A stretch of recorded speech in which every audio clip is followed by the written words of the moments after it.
This episode of Untold Stories is sponsored by Ledin.io. You'll hear more about them later on in this episode.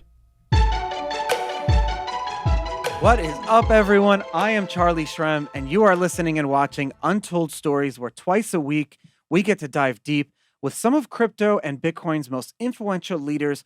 And I'm very excited because here today we're going to have the father of the Braiins operating system, which ended up becoming one of the major operating systems behind the first operating system, the Slush Pool, back in 2011.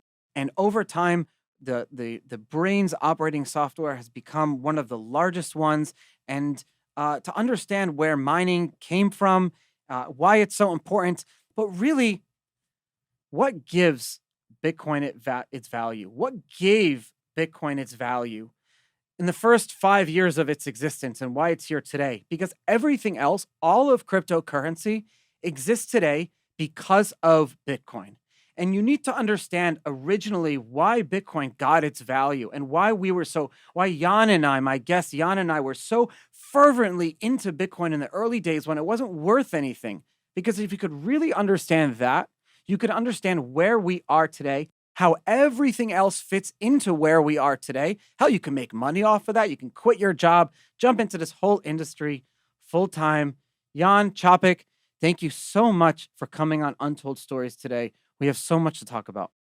Thanks for having me here. Please, I want to start. I mean, there's so much data and information, and I can jump into our histories together and the histories of you and Bitcoin. But kind of, I'd like to know, because I couldn't figure this out in my research, back in the early days, where did you actually first hear about Bitcoin and why did you get involved? Wow, I don't think I've ever asked that question before. When other podcasters always ask that, but that's not really a question I asked. But for you, getting involved so early, I'm genuinely curious. I want to know.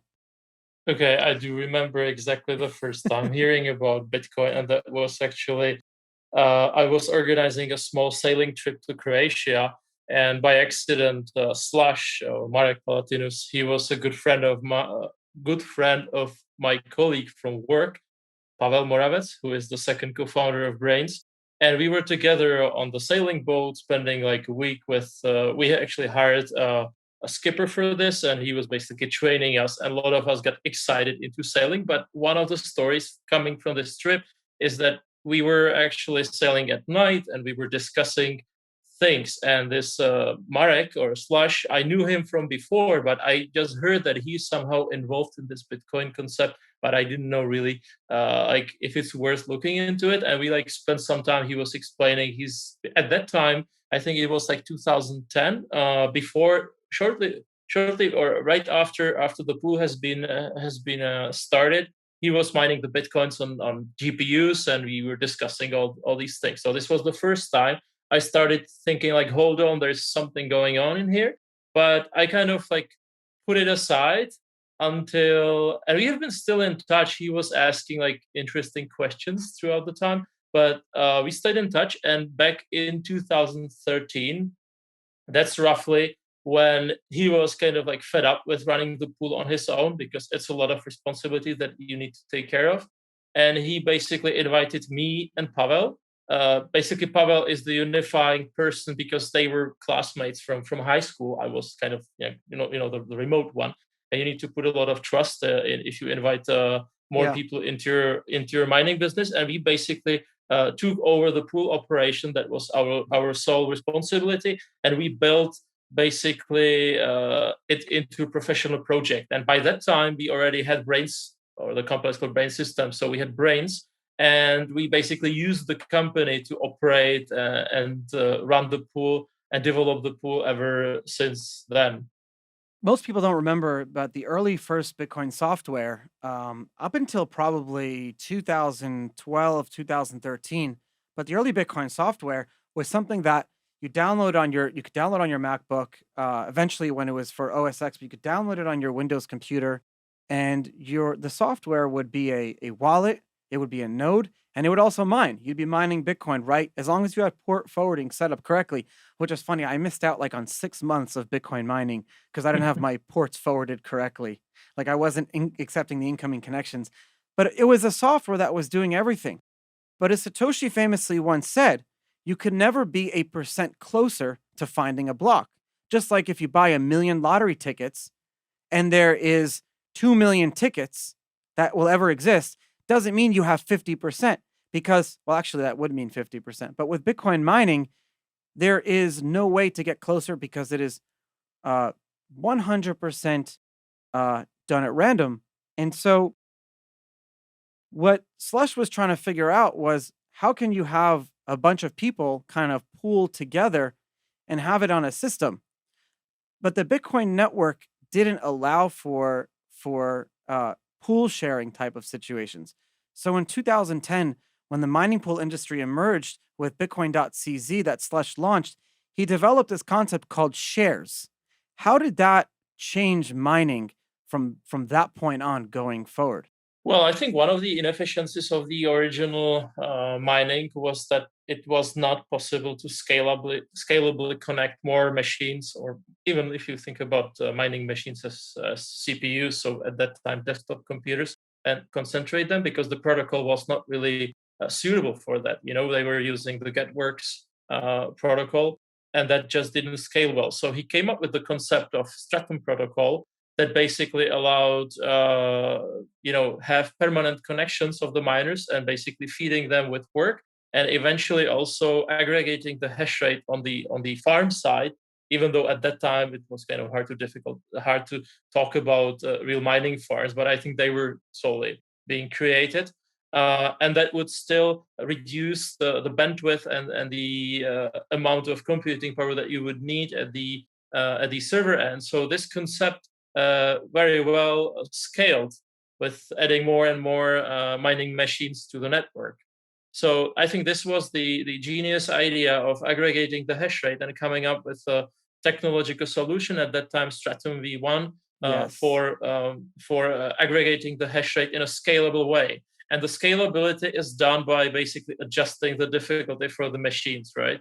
So essentially, you make it difficult for the machines that are fast enough, that probably represent some bigger computing power. Let's say aggregating, at that time gigahashes Yeah. or whatever, hundreds of megahashes, and the server would still be able to cope with such performance. Basically, keeping a constant pace. Similarly, like in Bitcoin network, you find the block, which is kind of a share that meets the difficulty of the target of the network currently. With 10 minutes, the pool did or still does something very similar, basically having the miners submitting the result every, I don't know, 2, 3, 5 seconds. And if you connect more, the pool would again react to this situation. This Stratum was such an important piece of software that came out because before then, and what's crazy is that Stratum is still being used today, Stratum V2, and I know both come natively on the Braiins operating system, which, as far as I understand, is the de facto mining operating system for those who are mining in their basements to those publicly traded companies mining in West Texas. It's one of the few aspects of our industry where we've had this like consistency from 2010 until now over how a specific part of our industry is being run, and I kind of love that. So here we are in 2010, and Stratum and mining is starting to become a thing that people are doing. I remember getting trading on Ozcoin, and it was so difficult to mine, even with when you had a pool that had all the instructions and everything like that. It still became difficult to do. And even if you fast forward to 2012, running a pool alone became more challenging for Slush. So then, how did you guys get together? You got back together in 2012, 2013, and then you guys merged with the Braiins operating system and Slush. I believe you actually overtook the company. How did that effectively change everything we know about mining? Well, maybe to uh, explain the history a little bit more precisely, the way or the thing that happened at that, I think it was April 25th, You 2013. think you have like the date Yeah, in your mind? well, no, because the reason why I do remember the date was that we were taking over the pool. Basically, Slush at some point said, "Oh, I'm done. I'm exhausted of running this thing. and we need to do something about it. And he was super interested in continuing with his next project, which was the Trezor wallet. And the pool at that time was not a company; it was just a project. And me and Pavel had the company. So what we did, we basically ran the project through the company because we needed to rent like professional servers, and we started slowly hiring new people on the team. So basically building a team, because such a project at that time already required user support and all these kind of things. Basically trying to make it into a professional project that that would have a certain quality. So this was the story. And at that time, Braiins was a company that was that had its interest in embedded software. So we were building like special software for controllers for gensets, for generators. So it was like a different field, different major. But what it had in common is that we were able to write software that was running on real-time operating systems, on Linux and stuff like that. And these were like special dedicated applications that were trying to achieve some simple job that the customer basically gave us as an assignment.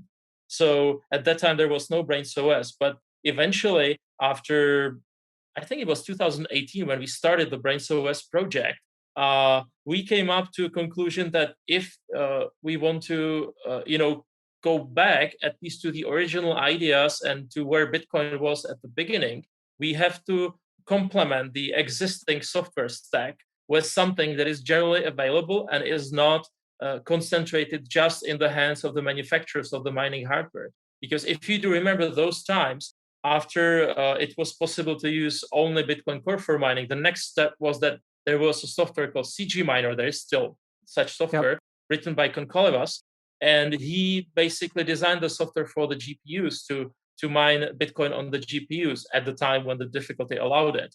And this software became a base for the next generation of mining machines, which were FPGA based, which is like a precursor for the ASIC chips. And eventually we had the ASIC chips. And the ASIC chips started coming in around the time when we basically joined the pool and started developing the pool. And we were really busy for the next couple of years to not even think about anything like this. But in 2018, we finally had an opportunity to work and on a firmware for, at that time, the machines were called Dragon Mints. Yeah, Dragon Mints. Yeah. But we realized that there were some changes needed in the mining protocol that was related to ASIC boost. Essentially, those machines were exclusively running only with ASIC boost enabled, and this required this so-called mining configure extension in Stratum Protocol to have in place so that the machine can actually roll additional fields in the Bitcoin block header so that it can use this full potential. Unlike S9s, they existed at that time as well, but those S9s, they have an option to disable the ASIC boost, which was the default for the majority of the users. And there were rumors that it is possible to use ASIC boost, but nobody knew how, or maybe there was some limited group of people that had the knowledge, or we never figured out what the real truth was. And we at that time also published the paper explaining the whole story about ASIC boost, what we found out, and that we believe that even the original firmware from Bitmain was capable of doing ASIC boost, but it had a small flaw, which essentially made all the results coming from the ASICs invalid in terms of the Bitcoin network. So what you were looking for was a small tweak in the firmware that would make the machine generate proper results, or having an alternative in the form of Braiins OS, for example, at that time, that could do it, from the box, basically. So this is roughly the story. So 2013 is the biggest milestone where we started making the pool professional around Braiins company, and in 2018 when we developed the Braiins OS operating system.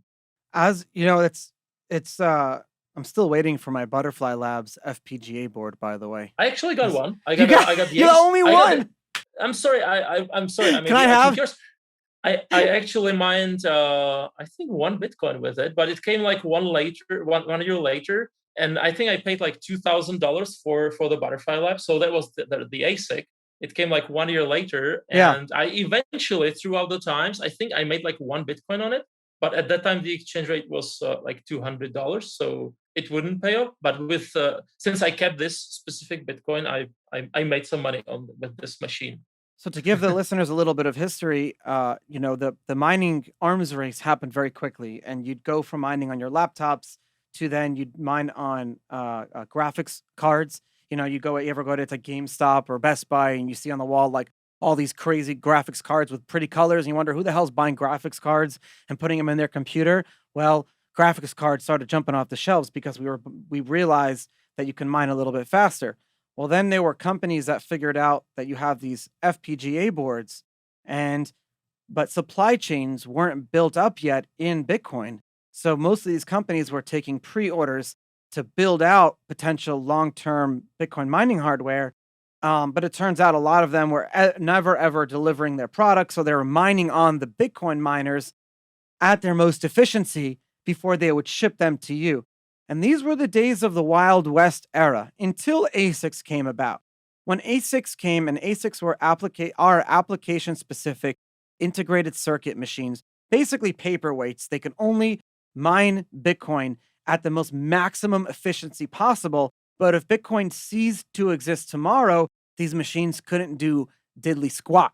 So therefore, building out the supply chains for these cost millions and millions of dollars. But back then, no one was really wanting to build out these long term, but you had graphics cards and FPGA boards that already existed for other industries that you can buy them and have them to market very quickly. That's why ASICs took a little bit longer. Side note: Yifu Guo, the founder of the first ASIC for Canaan, Avalon ASIC, I mined on the second one. He sent the first one to Mike Hearn, and the second one he didn't send it to me, but I was the only one with a car in New York City at the time in 2012, I think, 2013. And he called me up and he said, "Can you come pick me up from the airport? I got this big ASIC machine and we got to see if it works." And we plugged it in our office, and we were mining like crazy amounts of Bitcoin or whatever, but we turned off the machine because it was getting very hot. And then Yifu ended up delivering it away. Crazy, crazy, crazy days. But why were people, before ASIC boost, why were people afraid of the ASIC? Why were we afraid of this like crazy way of mining Bitcoin 20 times faster, and more efficiently than we would on our computers or graphics cards? What were we afraid of that it would do to our network? Well, I think there were some concerns about, glitches that the network would not be able to accommodate the additional hash rate, but that was not really the case. I mean, network absorbed the hash rate very well. We have the difficulty adjustment algorithm, so that was not really the case. And I think there is nothing else that people were probably afraid of except for the aging of the hardware, because at that time, even with the entry of ASICs, you could expect a very steep development curve where the initial ASICs would become obsolete almost in a range of a couple of months, until the technology used for the ASICs almost match or literally matched whatever is the cutting edge technology for the today's or 2016 CPUs. Let's say 2016 was the S9, I think, when it was released. The beginning of And the S9 too, not even where everyone had it. right, and S9s are 16 nanometer technology, and at that time this was the cutting edge for the CPUs pretty much. So at that time, I think the development slowed down, and the investment into Bitcoin mining hardware become, let's say, more predictable. And looking back, even today, this is the time when people slowly start taking the S9s off the shelves, even though there are projects that still use them, for example, in the for the flaring in the gas fields, where you literally have the free energy, but you need something where you want to burn it. So they still have a certain use, which is amazing. Where some people complain, "Oh, this is not ecological because you're basically wasting the hardware." But no, I mean, this is a direct example. If the hardware has certain qualities in terms of manufacturing, it can last for a long time if it's using decent technology, and that was the case with the S9s. I mean, it's amazing really to see them still operating after 5 years, and now is the time when the amounts of machines are slowly going down. Today's show is brought to you by our newest sponsor, Ledin.io, a better home for your Bitcoin, and they are amazing. They're secure, simple, and such an easy to use platform for managing and growing your digital wealth. You can earn interest on your Bitcoin and your USDC with some of the industry's best rates, 6.1% APY on your first 2 Bitcoin and 9% APY on your USDC. You can use your Bitcoin as collateral with their Ledin loans to get quick access to dollars, or to double your Bitcoin savings with their popular B2X loan. If it sounds too good to be true, it's not, because they've partnered with Armanino LLP to provide proof of reserve attestations. That means in a few simple clicks, you can log in and you can verify your assets on Ledin are fully accounted for. And this is truly first-in-class transparency and accountability. And I'm excited to get to the meat of what we're talking about here. We're giving $50 away in free Bitcoin to everyone. All you got to do is go to untoldstories.link/LEDN. And we're giving $50 to anyone who goes on and creates a new loan. And that can literally pay for your interest in the first half of the year, depending on the size of your loan. It's an interest-free loan. Why not? Might as well do it, right? untoldstories.link/Ledin. Thank you guys for being amazing. It's so funny because someone reached out to me who owns gas fields in like Louisiana or whatever. And I literally told them, go buy a bunch of S9s. And just because your electricity is free and the S9 is the most widely available, but it's also like if it breaks, there are a lot of people around the world who know how to fix it, know how to operate on it. The S9 has become like the personal computer almost of the first, in that first wave of the early day personal computers, where if yours broke, there was someone in your city who knew how to take care of it. It wasn't like you had to call back, because those Bitmain machines and the early ones, or anyone who made a machine, the manufacturer who made the machine was the only one who could really service it, parts and everything. How are you supposed to build a scalable business and a scalable industry where it's like very, very vertical integration? It's not the best way. I find it fascinating, dude. I find it fascinating that the origins of the software, that the operating system that we're using today found its roots in embedded software for power generators, because power generators are very decentralized things, but also, it's generating power, and you're almost doing the same thing with Bitcoin miners. And I find the comparisons about what, I've wanted to buy, by the way, what's the best brand of generators? Because I've been looking at Kohler and Generac. I live in Florida, so we lose power frequently. I'm not an expert on this anymore. I mean, there are companies like Atlas Copco that do these things, but those are like huge industrial things. Well, so here's a great example. My neighbor is looking to buy a generator, and he was asking me which he should buy. The Kohler one is a much more known brand that can be serviced. Kohler, Kohler makes everything from toilet seats to generators. Anyone can service it. It's a lot cheaper. Or he can buy a Generac machine where it's more expensive. Only that company can service it, but all the maintenance is included. So it's like centralized versus decentralized. What do you think he should do? I don't know. I would go to the cheaper one. Yeah, that's what I told him. I said the maintenance contracts, insurance. The reason why I'm probably getting the generator is to get ready for some plan B if something really goes bad. And in that case, I'm not sure if the big companies would be available. So you want something that is generally serviceable, and there are some chances that you're gonna find spare parts and people around that can find their way. So I would go with a cheaper one for this case. So 2015 comes. So you guys all work together, and you around 2014, you figure out a way to professionalize pool operations. You start not only working on the defensive, but you're working on the offensive, introducing new things like enhanced payouts, monitoring for miners. Transparency is so important, and really a community voting mechanism. I would think that would be a default. And in 2017, when we had the Bitcoin Cash and the Bitcoin whole conundrum, you were the first pool operator to allow individual miners to vote on which Bitcoin to support. Well, really, like now we know that it was more of an attack on Bitcoin.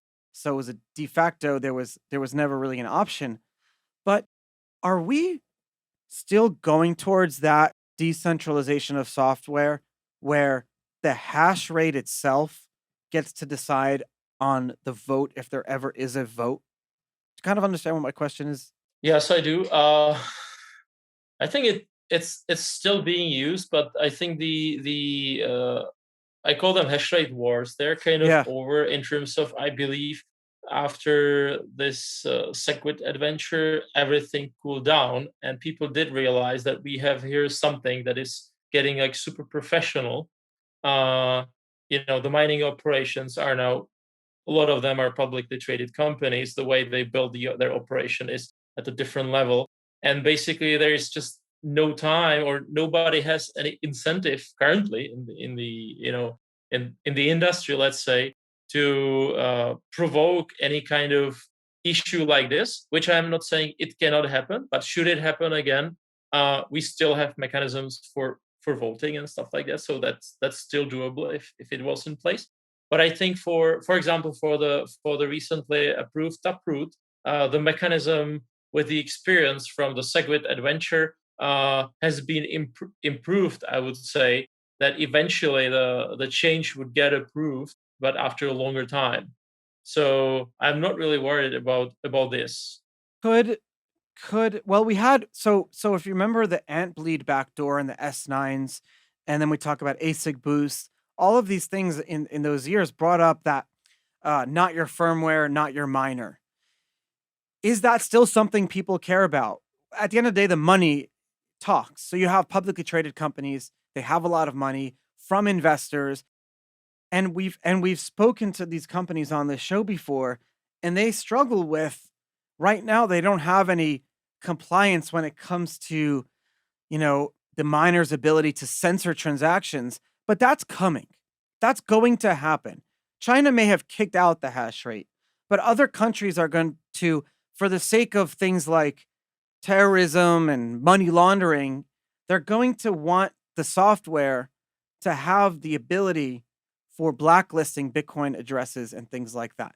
And the day that happens on Bitcoin is the day I leave. It's the day I sell all my Bitcoin and I walk away, because that's the experiment fails. How are you guys protecting the industry against that?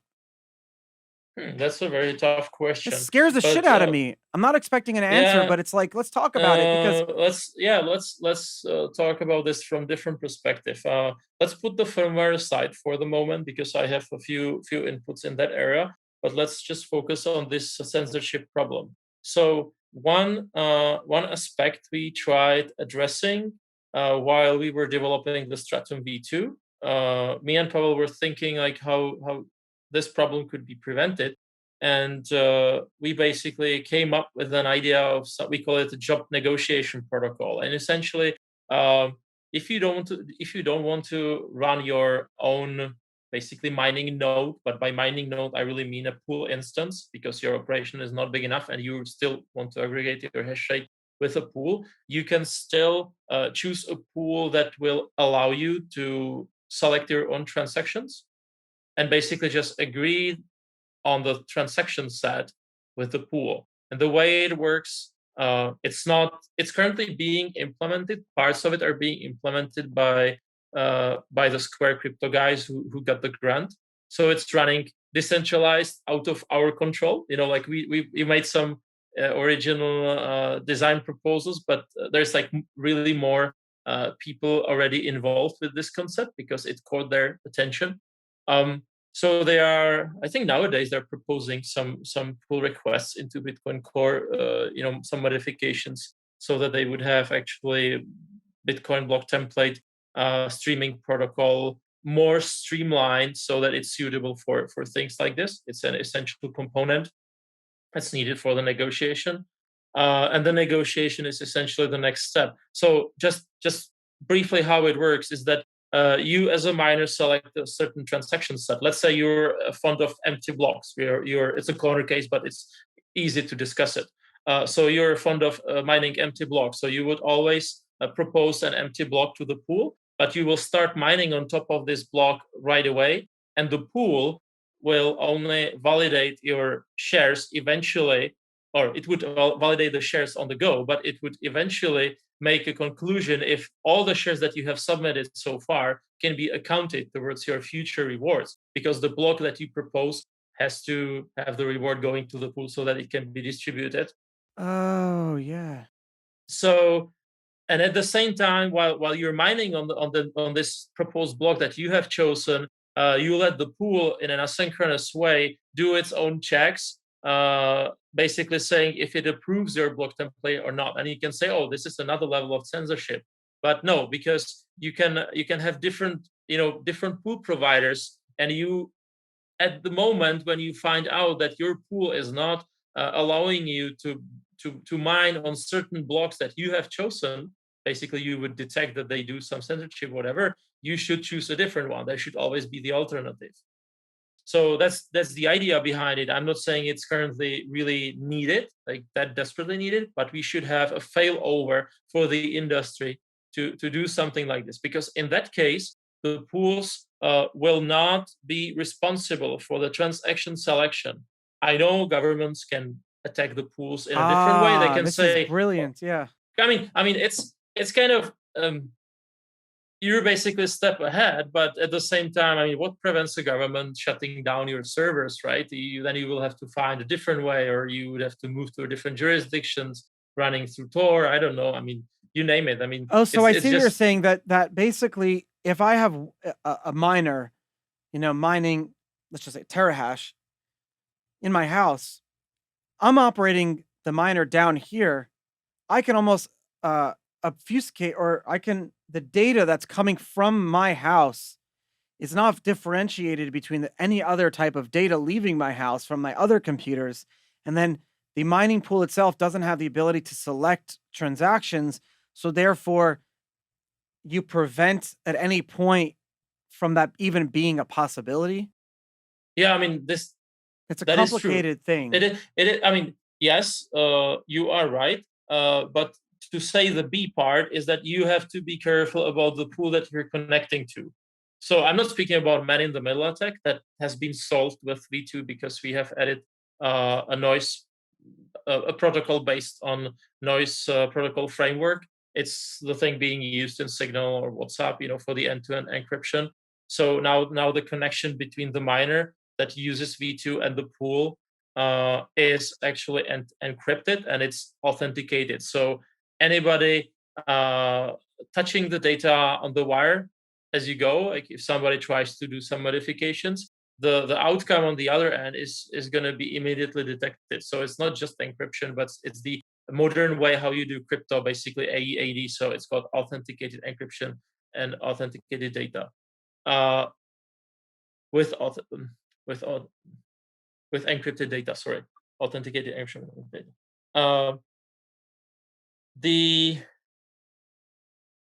The problem that I see with this approach that still needs to be solved is on the pool side, you also have to come up with some smart accounting scheme, because let's say you have miners that are really in favor of the empty blocks, and then you have regular miners that just want to mine as big blocks as possible, because then there's the maximum reward for them. Then basically these would be subsidizing the miners selecting the empty blocks, and proportionally the amount of miners that you have that have this, let's say, disability, or this hobby of choosing just the empty block templates, they would proportionally mine this amount of empty blocks, and you would have to penalize them somehow. But that's just a technical thing that needs to be reflected in the pool, but needs to be considered, because it has all these aspects. And same thing, theoretically, you can have miners. Let's say your pool has one huge miner that takes 50% of your hash rate, and the rest is distributed. If this miner is doing the censorship, then again, the remaining miners are at a disadvantage in a way that they're basically participating in this transaction censorship. So this all would need to be detectable. It is detectable, but needs to be reflected in the way the pool operates and what the pool has in their, let's say, terms and conditions, or what is their, moral It was a level. huge surprise in the United States infrastructure bill, attempts last few months, because it was a big surprise where Bitcoin miners were put in there that needed to be compliant. And this threw a lot of people off because, and tell me if I'm wrong, miners, those who are investing in mining, those who are running the machines, those who own the machines, those who operate the software, and all aspects of your industry, you want to be blind money printers in a way. You want to be securing the network, and that's it. You don't want to be involved in legalities, in moralities, in should the industry go this way or that way. They don't want, because that just adds another whole aspect of what you have to do to your day-to-day job. Well, it's maybe even an extended, let's say, attack surface, right? Because then you Exactly. have more points where you can attack the system. So, well, one thing to the bill, I'm not an expert on all the details. So what still makes me a little bit calm is that it's still not here, right? It still has to go through certain legal steps. What I found out, because I was in some Twitter space, in Twitter space, where some lawyers from the US, very knowledgeable, were speaking to the bill, and what they said is that it got into the bill as sort of as a side effect, and the reason why the amendments were not accepted is that there were other people that were actually against other amendments not relevant to our Oh, mining industry. So I'm assuming when hopefully, I mean, this is going to get sort of like canceled or omitted out of the bill, but I mean, maybe it's a wet dream, but if not, I don't think it's a um, I think you already mentioned this. It's not a problem in a way that if this gets accepted and if it threatens Bitcoin, then the Bitcoin will fail early, right? Which is a yes. good thing. I doubt it's going to fail, but it's going to be a thing that would make Bitcoin stronger, basically, not in terms of exchange rate, but stronger and more anti-fragile, because it's going to prove that you don't change Bitcoin by the law, right? It's the Bitcoin that changes the laws, I would say. Oh my God. That is so brilliant. You're so right. You're so right. And it's so heartwarming to say because you're right. That would almost be, it would be bigger than China and the hash rate. It would be such a bullish thing for Bitcoin because it would be the first time, you're right, where software had more control over law. That's a very scary thing to think about, but you're right. Wow. It doesn't care. I mean, I mean, the Bitcoin stuff doesn't care really. I mean, some people were kind of sour about China banning Bitcoin, but again, it's making it stronger. It's just a proof that the concept itself can survive even the government ban. So we'll see. I mean, obviously, at this point, it's kind of annoying. Like, we all are a bit excited about stuff, but Yeah. at the same time, uh, the path down the rabbit hole cannot be easy. I would say it's people have to deserve it, or it's not worth it, I would say. Does it make Wow. sense, No, Angelo? you're right. It wouldn't be worth it. It would be something that the industry can easily see coming before. And not only would it be a positive thing because it would show that we are anti-fragile and anti-resilient and resilient, but it's the one thing that we'd be scared about, and we'd be able to see it coming, and then be able to attempt, to fork against it if we needed to, or be able to build software against it. But it would definitely be an amazing thing. Wow, I can't believe I'm saying that. Can I shortly speak back to the firmware that I put aside? Uh, we started this discussion with the freedom and bleeds and stuff like that, and like, if not your firmware, not your miner, right? Um, so I think the situation a little bit changes again with some of the manufacturers, specifically referring to Bitmain, where I don't know if you're aware of this, but the new Bitmain machines, they have a feature called Secure Boot, and you would say, "Wow, this is good! Finally, a secure, secure product." But this is not really the case. It's secure in a way that it secures the machine to run only the firmware provided by the manufacturer and not not a firmware produced by anybody else, because they have basically engaged the RSA signing mechanism that is basically a one-time programmable memory inside of the controller chip, where you burn your public RSA key. I'm assuming this is very easy topic because we're in Bitcoin, right? Everybody knows public-private cryptography.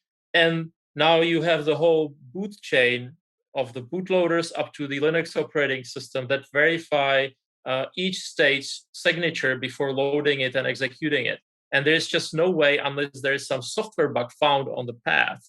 I mean, there are always software bugs, but in principle, this scheme is not breakable as it is. I mean, there could be exploits findings like small holes, but the manufacturer would still keep patching it. And essentially, you're in a position like as if you buy a car today, where you cannot change the firmware in your car, right? For security reasons, for safety reasons. But Miner is not a safety critical device. It's a machine that you bought that you want to use to its full potential, to its full power, if you want to.